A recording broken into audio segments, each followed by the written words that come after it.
Karibuni sana, because one of the things that we advocate for during the Internet Governance Forum is the need to have fresh voices, fresh people who bring a freshness into tech advocacy policy.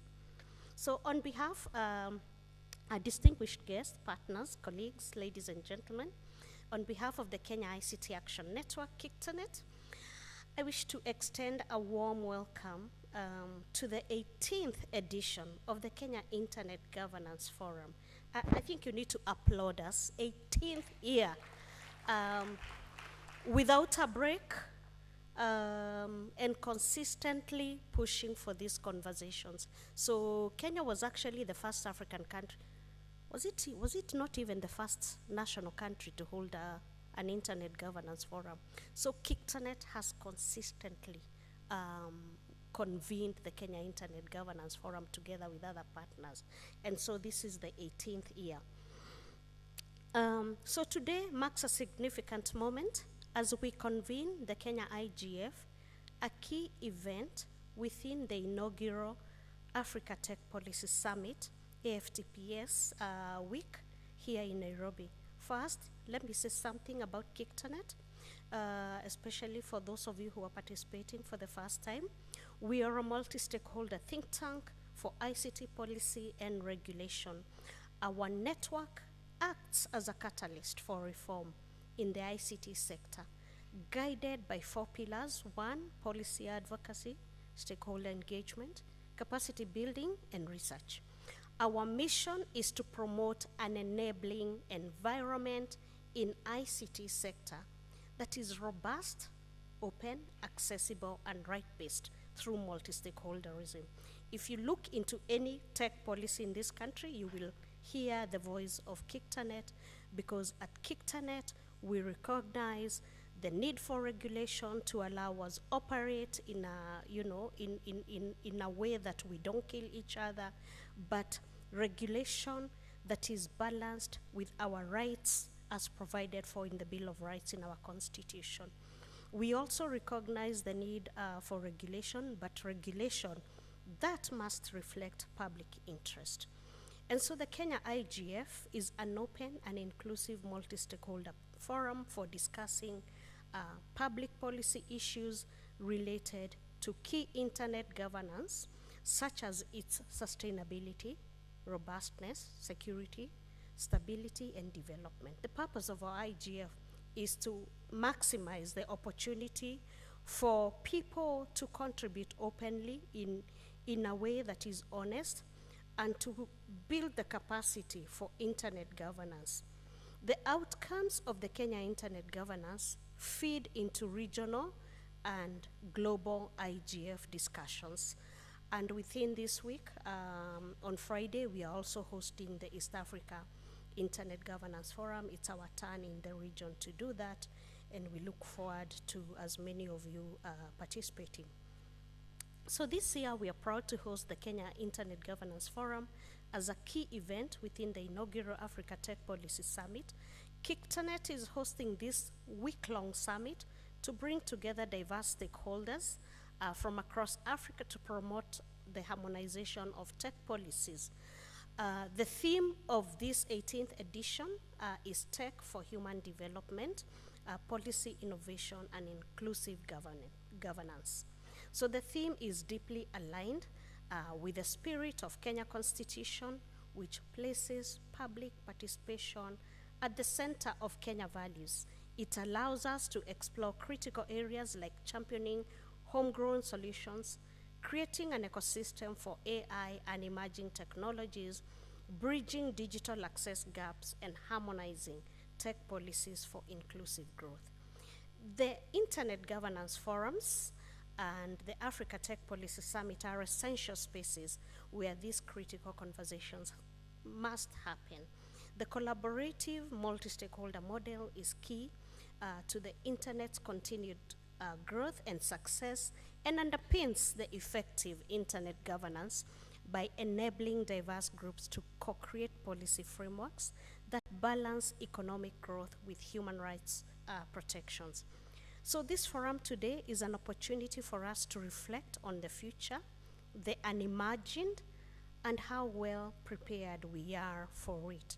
So the Africa Tech Policy Summit Week featured and continues to feature a range of events designed to facilitate deep dives into specific policy issues and build capacity across stakeholders.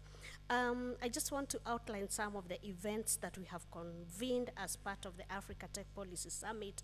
So we had a 3-week Kenya School of Internet Governance, KESIG, to bring in new voices. That was done virtually. We also had, it was also promoted by an industry meet where the participants were able to engage with a few industry stakeholders and experts. We also had the UK Digital Access Program, technical assistance and capacity building workshop that brought together different stakeholders from Busia, Mandera, and other partners who have been working on a digital skilling program supported by the UK government. We also had a training workshop on emerging challenges to regulation of freedom of expression online. We had a gender workshop on strategic use of technology for advocacy. Last Saturday, we convened the 6th Children IGF together with Watoto Watch. The day before yesterday, we had a convening on gig economy roundtable. That afternoon, we had our donors roundtable to dialogue on the changing geopolitical concerns that are taking place in the world and what is the future of digital rights funding. And then we also had a convening yesterday, a very interesting convening of young people, the Gen Zs. And it was to have a conversation with the Office of the Data Protection Commission on data privacy and public interest, basically to discuss issues of #inject, #kusalimiana. Was it a constitutional moment? What happened in last year, June 25th? And if it was a constitutional moment, what is that all about? What is that communication to the government? So we are glad that the ODPC was not afraid that they came. There was a lot of injecting from both ways, I guess, from the activists and the Gen Zs. And there's going to be a submission to the Office of the Data Protection Commission on what these young people think should be the policy guidelines. So again, as KICTANet, it's to catalyze tech policy, ICT policy. Where do we draw the line between data protection and public interest?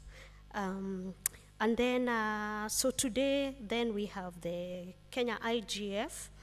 We also held an advocacy engagement on digital rights in Kenya and the Universal Periodic Review, just looking at Kenya's performance when it comes to human rights. On Friday, we are going to have we are going to be hosting the East Africa IGF 2025, and we are also going to be hosting a policy hackathon with the first prize. The team that will win will take home 4,000 euros.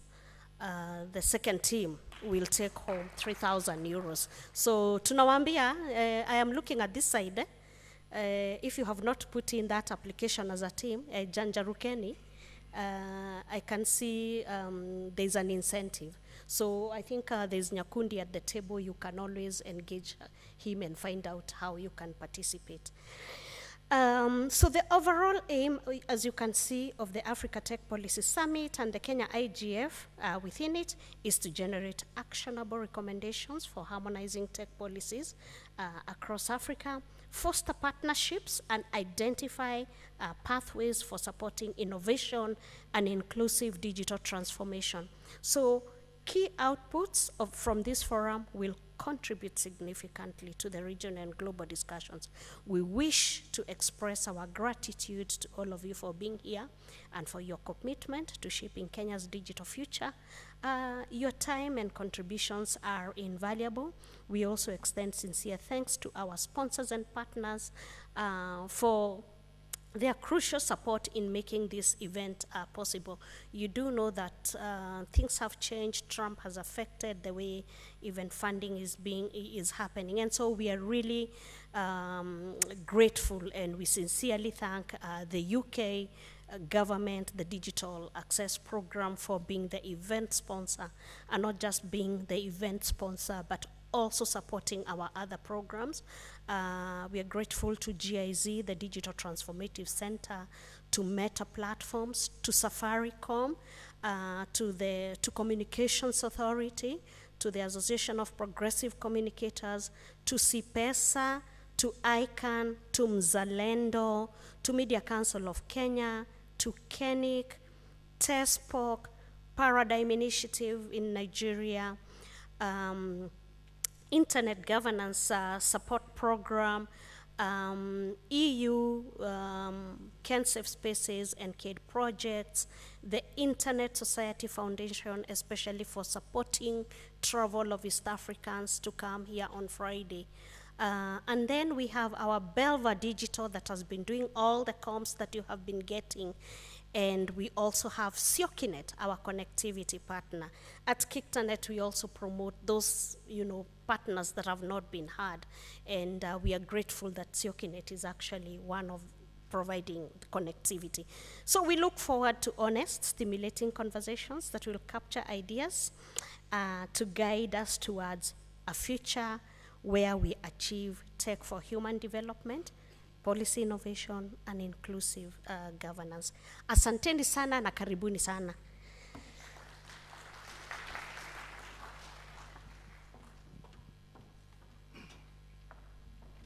Asanteni sana. Good morning. Habari zenu. Guten Morgen. Assalamu alaikum wa rahmatullahi wa barakatuh. Amujambo nyote. So, distinguished guests, colleagues, and friends, I honestly don't have much else to say because my dear friend and sister and colleague, Grace Githaiga, said it all. But let me just say a few words. First, it is my honor as chair of KICTANet and host of the inaugural Africa Tech Policy Summit to welcome you all to the Kenya Internet Governance Forum, KEIGF 2025. KICTANet stands as a testament to Kenya's enduring commitment to open, inclusive, and forward-looking internet governance. For 18 years, let me stop here for a minute and just say that my good friend and brother, Fred Waithaka, Head of Policy, Corporate Affairs at Safaricom, reminded us today morning that M-Pesa is also 18 years old. So I think we need to clap ourselves for ourselves. And as my young daughters would say, do this. So we all must do this because to be consistent for 18 years, in, day out, every year we are hosting the Internet Governance Forum. I'm not so sure there are many other countries in the world that actually do that every year. In fact, guys, let me just say this. The Global Internet Governance Forum looks up to Kenya to take on some of the learnings and some of the experiences that we do. And it's also important to remember one thing, that we stand on the shoulder of giants. We stand on the shoulder of people and leaders who got us to where we are. Yeah. People that sometimes we tend to forget. People like Professor Bitangendemo, people like Honorable Pogoisho, people like the current Minister of Health, who was the ICT chair then, people like Paul Kukubo, who was the first chair, the first CEO of the ICT authority, people like our former CS, Joe Musheru, people like Alice Munywa, and so on and so forth. Not to forget the OGs that are already also in the house here today. So it is an honor for me to say that for over 17 years, KICTANet has proudly convened this forum, providing a unique space for dialogue, collaboration, and innovation in shaping Kenya's digital future. Our journey mirrors the evolution of the Global Internet Governance Forum, and we are proud that KEIGF has become a model for multi-stakeholder engagement, not only in Kenya, but across the region. This year marks a historic milestone as KEIGF becomes a flagship event within the first ever Africa Tech Policy Summit. The launch of AFTS reflects our collective ambition to elevate and expand ICT policy engagement across Africa, ensuring that our continent's voice is strong, unified, and forward-thinking in the global digital arena.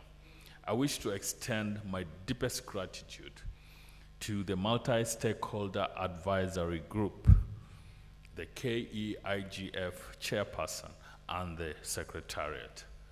I think I want to spend just a minute to appreciate these individuals. Without them, we would not be here today. And to just ask them to just stand up for them to be recognized. Please, chairperson, secretariat, MAG, and the MAG members who are online, just raise your hand online so that we can see you. I just want to say asante sana, thank you very much. Let's continue with the great work that we continue to do. You may sit.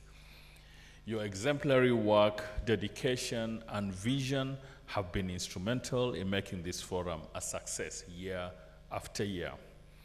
Lastly, a heartfelt thank you to our partners and sponsors. Your unwavering support empowers us to continue this important work, fostering dialogue and driving innovation for a better digital future. You know, sometimes we sit down with Grace and the other trustees and we are like, we need to make a phone call. Where's Fred? Can we just, Fred is in a meeting. We send him a WhatsApp message. Fred says we will support, without looking at even the letter that comes after, because of the work that has gone on and on every year. So guys, asanteni sana as our partners and as our members. Lastly, let us use this moment to inspire, to connect, and to shape the policies that will define Africa's destiny. Thank you and welcome to KEIGF 2025. Let's have dialogue, let's have fun, let's engage, let's make sure that we are working towards a better Kenya and a better Africa. Asanteni sana.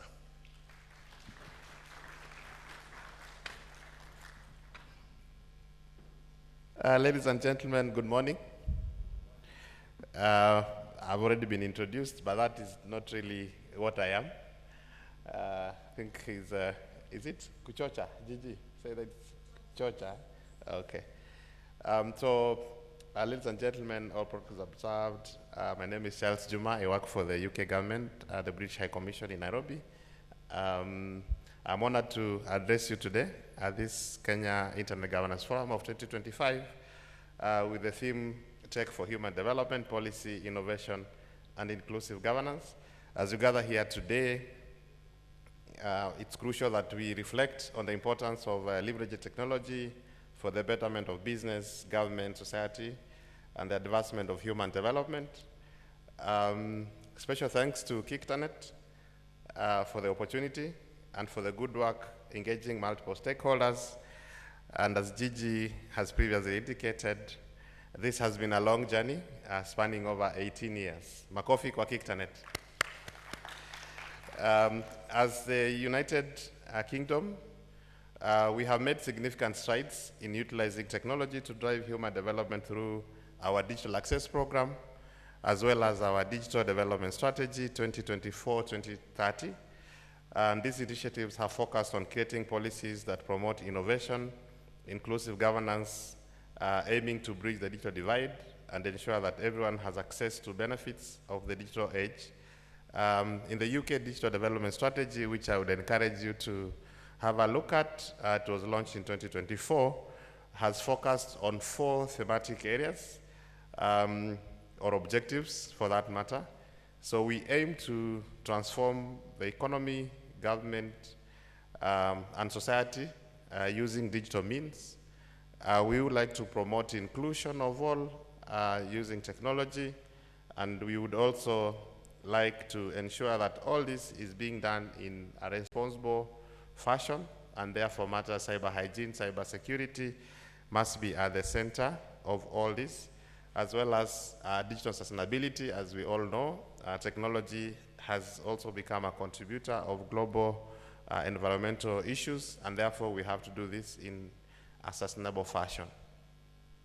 As we are all aware, Kenya has had a remarkable progress in leveraging technology for human development. For example, the initiatives such as the Kenya's Ajira digital program and Jitume have been instrumental in providing digital skills to our young people. I remember one forum we were with, I think Professor Walbengo is here, although he doesn't want to be referred to as professor, but we believe he is our professor. In one forum, we were with the Gen Zs, and one stood up and said, please stop referring to us as youths. We don't like that term. How many Gen Zs are in the room? Maybe you can confirm that. Do you prefer being referred to as youth or young people? Yeah, the gentleman really argued, and the workshop had to stop. They said, you know, when we refer to us youths, you know, you make us, when we make our contributions, you don't take them seriously. So you better refer to us as young people because you are old people. We are just people like you. Yeah, so I want to say that these programs have supported the young people in underserved communities, empowering them to access online work opportunities and improve their livelihoods. Moreover, as we have had, one of our greatest innovations, the M-Pesa mobile money, as you've heard, has been around for 18 years. Again, I just want to say that yesterday I was with a friend who had stuck to another service provider for his call, the lines that he uses to call, but he had a kabambe. So the other line was in a smartphone, and he had a kabambe, a very senior guy in the industry. And he had a kabambe, and I asked him, how do you have this kabambe? He said, I tried to resist Safaricom, but I couldn't resist M-Pesa. So, so he had his M-Pesa line in the kabambe and the other line, I won't say which one, in the smartphone. So that reminds me my research project. When I was doing my master's, I did my master's around this was in 2008, 2009, and I did a research on critical success factors of mobile payments, a case of M-Pesa. So by then I hadn't understood a lot of theories that Dr. Githaiga tell us about. So I was just using a very simple theory, technology, the technology acceptance model, which basically focuses on 2 things: ease of use and usefulness. And the same principle, played out in my discussion with my friend, that it's because of the ease of use of the M-Pesa and the usefulness that is perceived by the user, that M-Pesa, I believe, has stood the test of time in the 18 years. So I think my research did not go to waste. And that was just 2 years after, now that I hear, it's 18 years old. So it means it had been launched around 2006, 2007, and I was actually doing a research on it in 2008, 2009. And some of these basic principles have kept it alive to date. So we would encourage most of our innovators as well, as we come up with digital solutions. I think you need to really focus on how making sure that your solution is very easy to use and the users can see how useful it is for them. So our M-Pesa, has revolutionized the financial inclusion in Kenya, allowing individuals in remote areas to access banking services and make transactions securely and conveniently through their mobile phones. This has had a significant impact on poverty reduction and economic empowerment in our country. So let me speak specifically to our UK Digital Access Program, which we have succeeded in delivering jointly with several stakeholders, including national level stakeholders, global stakeholders, government agencies, and we embraced the multiple stakeholder approach that KICTANet has actually been advocating for. So as a program, we do catalyze affordable, inclusive, and self-secure digital access for all, including the excluded populations, with a special focus on women, persons with disabilities, young people, old people. So we are a global program. We have been implementing for the last 6 years in Brazil, Indonesia, Nigeria, South Africa, and Kenya. We have recently decided to amplify, following our digital development strategy, to amplify to our neighboring countries.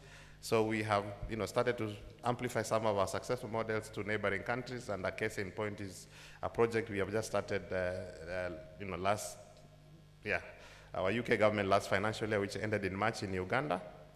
I think you had that Gigi mentioned that last March of 2025, we just concluded an initial phase of a very successful project, which was strengthening digital communities.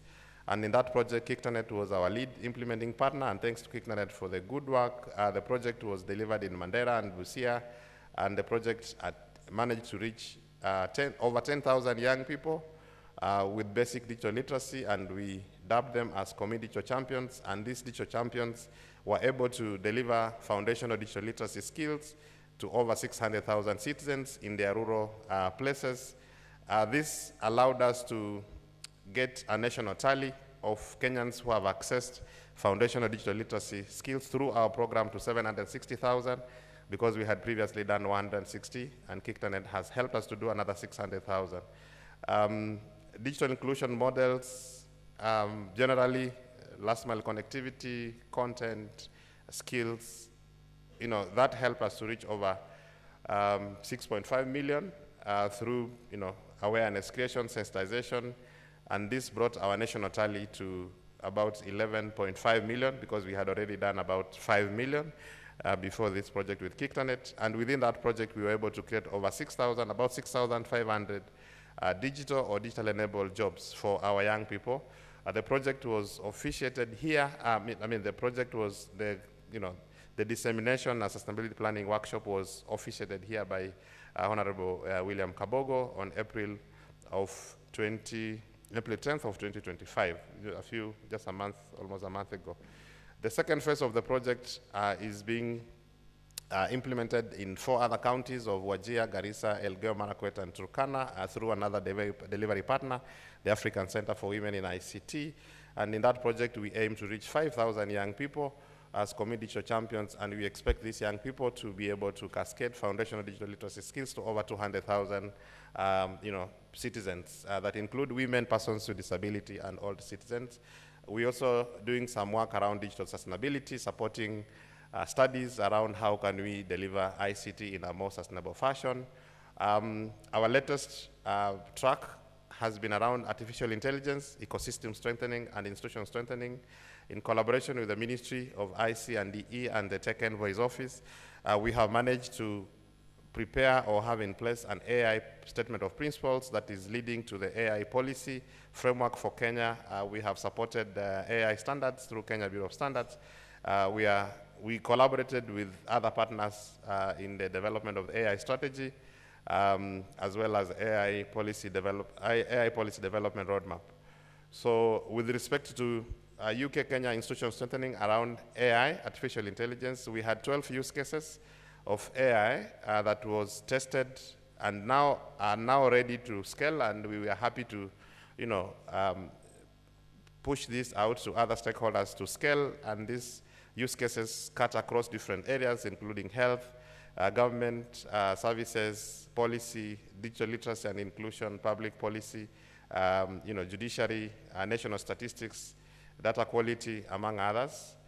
And on April 10th, 2025, right here, our Deputy High Commissioner, Dr. Ed Burnett, announced the second phase of the UK-Kenya AI Challenge Fund. I think it might be coming to a close in the next 4 to 5 days. I think should be closing around May 18th. So you're encouraged to, if you have an AI innovation, a use case, you're encouraged to apply. Reach out in case you haven't seen the advert, and you still have 4 days to do that. So we are also collaborating through technical assistance with the Ministry of IC and the E on matters such as enhancing the data policy environment by conducting comprehensive reviews around statutes that support data and emerging technology with a view of identifying gaps and propose interventions for improvement. We would like to see capacity of the Universal Service Fund Advisory Council enhanced. So therefore, we are supporting capacity building of the Universal Service Fund Advisory Council, and we're also entertaining thoughts around, is there anything we can support around amendment of KICA to be able to give some bit of accountability to the USAC in the efficient mobilization and allocation of the USF funds.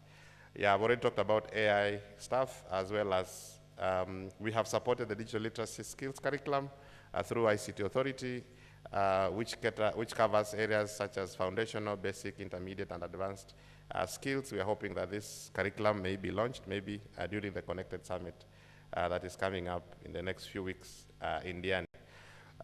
So as I conclude, and as we gather here today, let us take inspiration from both the global and local examples of how technology can be harnessed for human development. Let us commit ourselves to creating policies that promote innovation, inclusive governance, ensuring that technology benefits all members of the society, and together we can build a more equitable and prosperous future for everyone. Asanteni sana. Thank you.